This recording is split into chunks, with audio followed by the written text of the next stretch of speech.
Good morning, all the students. I hope that all of you are fine and healthy. It is the first video of the 100 Diseases Part 1 composed by L. Bosso Esther, an American author. It is the author whose first book was published, Ginger Pie. Really, her real name is Eleanor Estes. She was born on May 9, 1906. She was an American children's author and a children's librarian. Her book, Ginger Pie, which she also created illustrations for, won the Newbery Medal. Three of her books were Newbery Honor winners, and one was awarded the Lewis Carroll Self Award. Est's books were based on her life in a small town, Connecticut, in the early 1900s. Actually, she was born in Eleanor Ruth Rosenfeld, May 9, 1906, West Haven, Connecticut. She died on July 15, 1988. At the time, her age was 82 years old. She was Hamden, Connecticut. Occupation she had adopted was the writer, means she was a best writer, illustrator, and a librarian. Her education, you can see, she was educated at Pratt Institute School of Information and Library Science. The period of her education was 1941 to 1988. Genre, men's styles.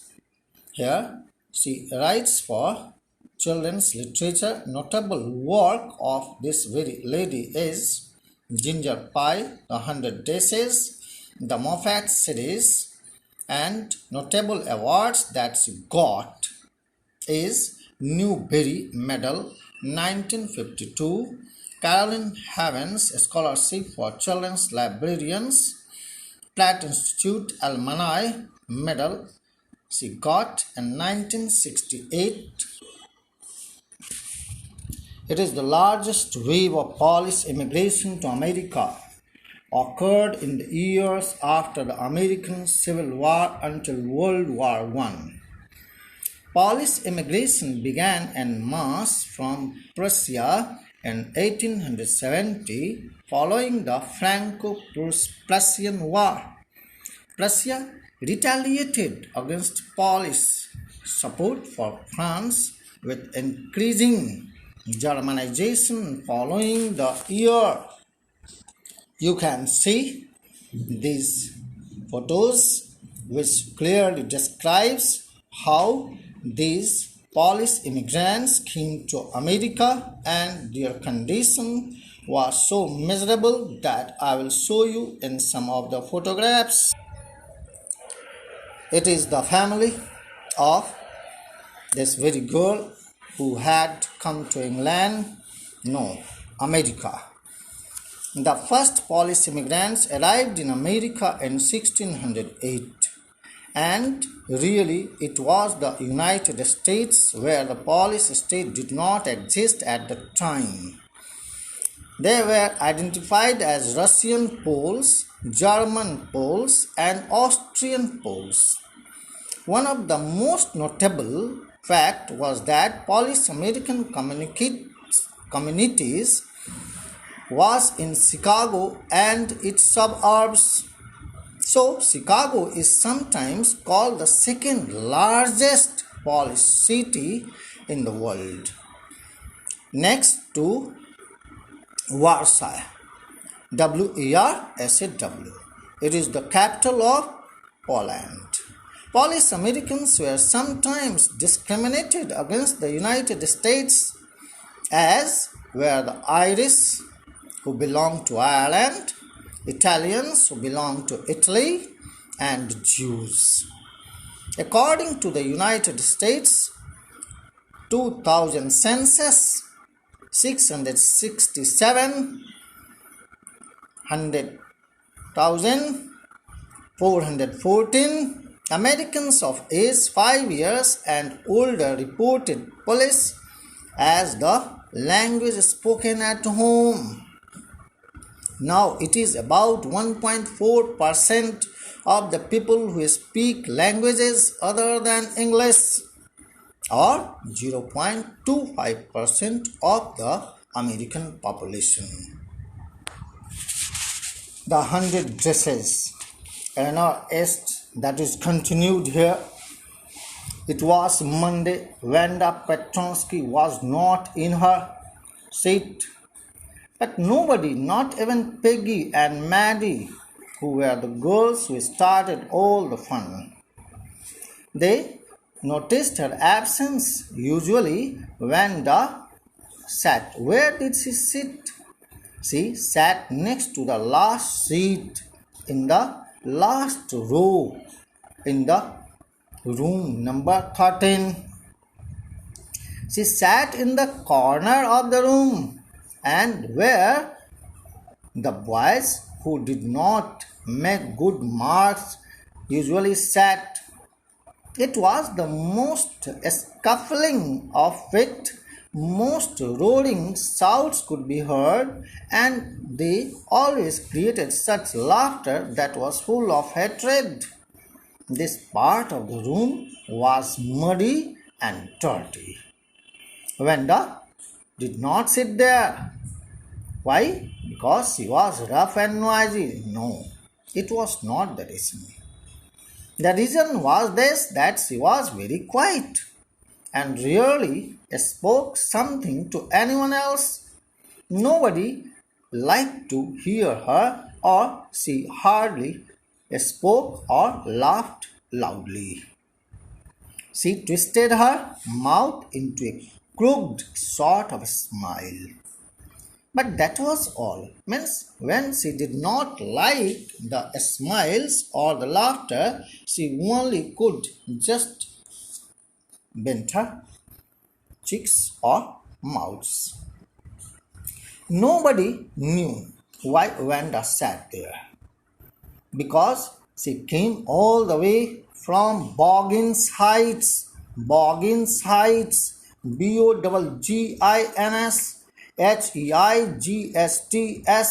So children, you will not make mistake in beginning the two words Boggins Heights with a small letter. You will always use capital letters.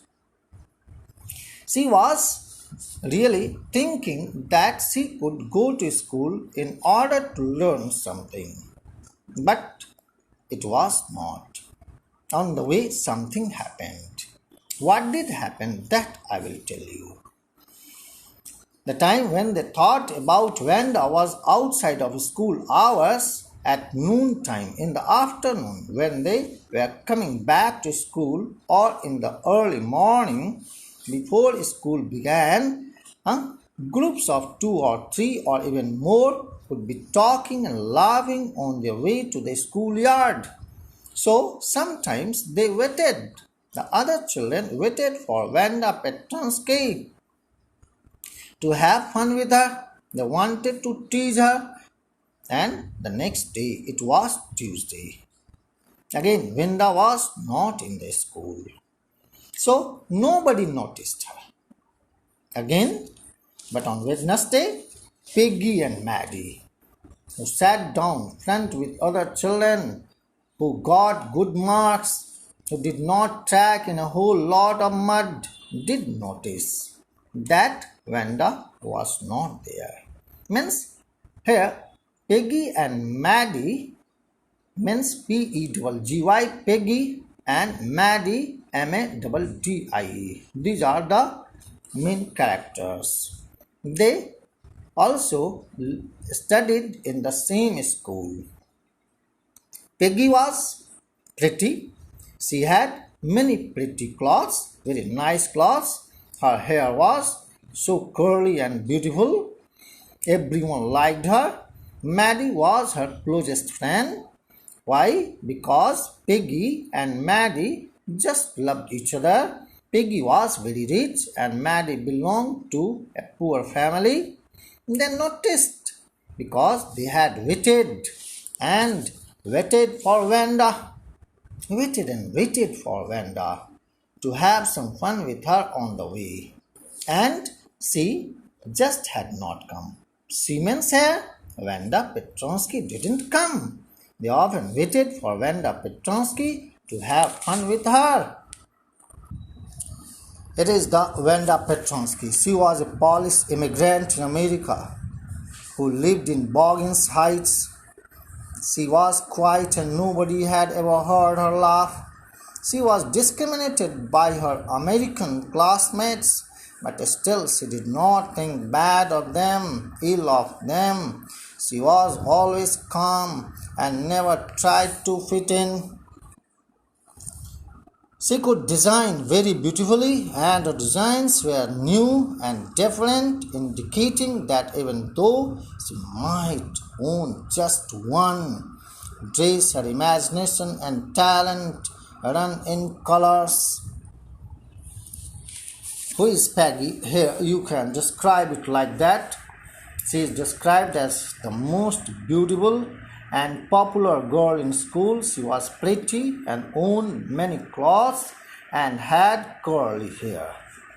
Though she was not very cruel, as she cried for hours if she saw an animal mistreated and protected small children from bullies. Bullies means the rowdy students, means those students who like to fight and laugh at others. It is quite ironic, means just contrary, that she was herself a bully and made fun of Vanda's claws every time, despite knowing her background. She thought that only she could design and draw the best. When she saw all the drawings of Vanda, she was surprised